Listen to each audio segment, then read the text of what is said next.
محترم خواتین و حضرات، اب حاضرین وقفہ سوالات ہوں گے۔ آپ سے ایک بار پھر التماس ہے کہ آپ اپنے وہی احترام کو مینٹین کر رکھیں، اس کے بعد جلسہ برخاست ہوگا۔ سوال یہ ہے کہ ہندوستان کے مسلمان پاکستانیوں کو بھائیوں سے بڑھ کر سمجھتے ہیں، لیکن یہ جذبہ پاکستانی بھائیوں میں اتنا نہیں ہے، ایسا کیوں؟ اس کی وضاحت فرمائیں۔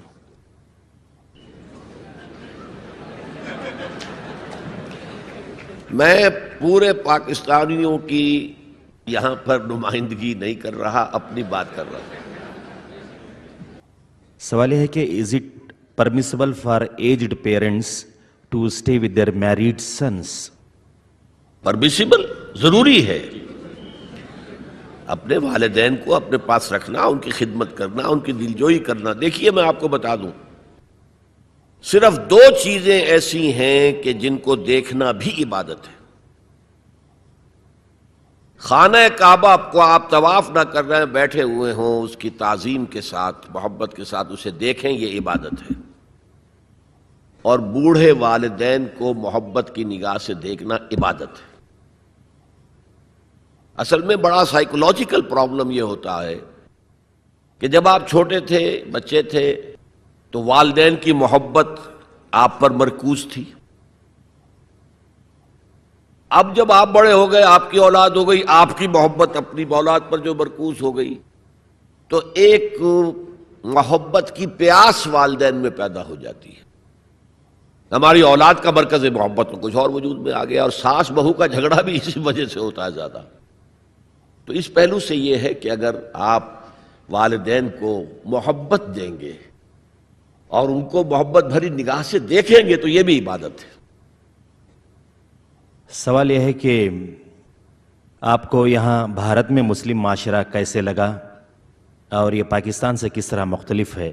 کم سے کم یہ بتائیں کہ یہاں مسجدوں کا منظر، نمازیوں کی تعداد، عوام کا رہن سہن وغیرہ اور دوسرے ثقافتی پہلو پاکستانیوں سے کس قدر مشترک اور مختلف ہیں؟ براہ کرم تفصیل سے روشنی ڈالیے۔ مجھے آپ پاکستان واپس جانے دینا چاہتے ہیں یا نہیں؟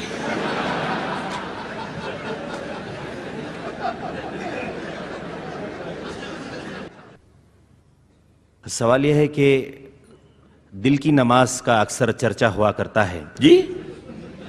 سوال یہ ہے کہ اکثر دل کی نماز کا چرچا ہوا کرتا ہے، یہ دل کی نماز کا مسئلہ کیا ہے؟ کیا یہ سچ ہے؟ میں تو واقف نہیں ہوں، آپ سے پہلی مرتبہ سنا ہے۔ یہ میں جانتا ہوں کہ نماز دل کے ساتھ پڑھنی چاہیے، دلی آمادگی کے ساتھ پڑھنی چاہیے، لیکن دل کی نماز کیا ہے یہ میرے علم میں نہیں۔ ایک اور سوال ہے کہ ہم غیر مسلم کے سامنے یہ کیسے بیان کر سکتے ہیں وضاحت کے ساتھ کہ حضور اکرم صلی اللہ علیہ وسلم نے کئی شادیاں کی تھیں، کبھی یہ بھی کہا جاتا ہے کہ 11 ان کی بیویاں تھیں، کس طرح ہم اس کی وضاحت ان کو کر سکتے ہیں؟ کیسے اس کا ہم ان کو جواب دے سکتے ہیں؟ جواب دیجئے کہ راجہ دسرتھ کی کتنی تھیں، حضرت داؤد علیہ السلام کی کتنی تھیں؟ یہ ہر دور کی بات ہے۔ پولی گیمی جو ہے دنیا میں ہمیشہ رہی ہے، ہمیشہ رہی ہے، اور خاص طور پر قدیم زمانے میں جو سردار ہوتے تھے وہ اس لیے بھی شادیاں کیا کرتے تھے زیادہ کہ مختلف قبیلوں سے ان کے رشتے قائم ہو جائیں، تو اس سے یہ کہ سیاسی مصلحت بھی حاصل ہوتی تھی۔ پھر حضور یہ بھی چاہتے تھے کہ عورتوں کے بارے میں میری تعلیمات زیادہ سے زیادہ خواتین آگے پہنچا سکیں میرے بعد۔ جیسا کہ میں نے کہا کہ عورتوں کے لیے تو اسوہ صرف ازواج مطہرات ہیں، اور شوہر اور بیوی کے جو بہت ہی یوں سمجھیے کہ انٹیمیٹ ریلیشنز ہوتے ہیں، وہ بھی ایک ضرورت ہے انسان کی کہ معلوم ہو شوہر جو ہے، شوہر بیوی روزے کی حالت میں کس حد تک جا سکتے ہیں، یہ معلوم ہونا چاہیے۔ کس سے آگے بڑھیں گے تو روزہ ٹوٹ جائے گا اور کفارہ دینا پڑے گا 60 روزے، تو ہوش ٹھکانے آ جائیں گے۔ لہذا یہ تو ساری چیزیں، جیسے کہ بعض صحابہ نے آ کر عرض کیا حضور سے کہ حضور یہ یہودی ہمارا بڑا مذاق اڑاتے ہیں کہ تمہارا نبی تمہیں بڑی چھوٹی چھوٹی باتوں کی تعلیم دیتا ہے۔ آپ نے فرمایا ان سے کہو ہاں، ہمیں تو ہمارے نبی نے طہارت کرنی بھی سکھائی ہے، وہ بھی زندگی کا ایک حصہ ہے، جسم پاک ہوگا تو عبادت ہوگی۔ لہٰذا یہ ساری چیزیں جو ہے وہ اس کے لیے بھی ضرورت تھی۔ خاص طور پر حضرت عائشہ کے ساتھ اس کے ینگ ایج میں شادی کی سب سے بڑی زرز و غائب، کیونکہ انہیں اتنا عرصہ ملا پھر بعد میں، اور وہ معلمہ امت بن گئیں، اور وہ جو فقہائے صحابہ ٹاپ کے ہیں ان میں ان کا شمار ہے۔ اس اعتبار سے عبداللہ ابن مسعود ہیں، حضرت عمر ہیں، حضرت علی ہیں، یہ ہے فقہائے صحابہ، اور ان میں ہی حضرت عائشہ صدیقہ رضی اللہ تعالیٰ عنہ کا نام بھی ہے۔ پوچھا گیا ہے کہ ladies are forbidden to see غیر محرم but we are seeing you while you are preaching, can it be permissible? آپ نگاہیں نیچی رکھیں۔ سوال یہ ہے کہ آپ نے اخبارات کو یہ بیان دیا ہے کہ کشمیر سے متعلق آپ نے جو کہا ہے اس کی وضاحت کریں، جبکہ بقول مودودی کشمیر کے ساتھ میرا تعلق وہی ہے جو میرے اپنے جسم کے کسی حصے کا تعلق میرے ساتھ ہے، ماخوذ مومن صادق کی پہچان جہاد۔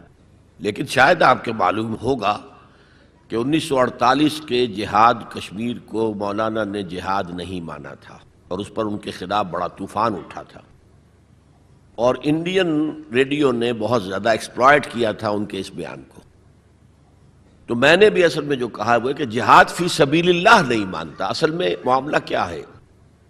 ایک جہاد ہے فی سبیل الحریت، آزادی کے حصول کے لیے، سیلف ڈٹرمنیشن کے حصول کے لیے جہاد، اور اس میں بھی میں بہتر یہ سمجھتا ہوں کہ اگر کشمیری اس کا جہاد کرنا چاہیں تو پیسفل ذرائع سے کریں۔